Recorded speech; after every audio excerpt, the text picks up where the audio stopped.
নামাজে মনোযোগ বসাতে পারছি না, এক্ষেত্রে কি করা উচিত?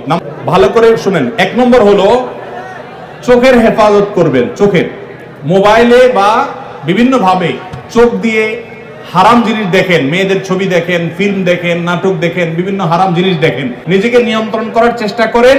এবং চোখের হেফাজত যদি আপনি করতে পারেন, আমি আপনাকে লিখিত দিতে পারি, টানা যদি আপনি দীর্ঘদিন আপনি এই কাজটা করেন, ইনশাআল্লাহ আপনি নামাজ এবং যে কোনো ইবাদতের স্বাদ পাবেন। দ্বিতীয়ত, হারাম উপার্জন ছাড়তে হবে। কি ছাড়তে হবে? হারাম খাওয়া ছেড়ে দেন।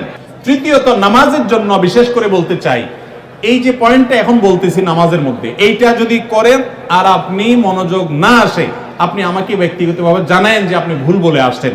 আমি আলহামদুলিল্লাহ এটার উপরে নিজে 100% উপকারিতা পেয়েছি, অনেকের পরামর্শ দিয়ে তাদের মধ্যে উপকারিতা পেয়েছি। সেটা হলো নামাজের টাইমিংটা বাড়িয়ে দেন, অর্থাৎ দীর্ঘ সময় নিয়ে নামাজ পড়েন।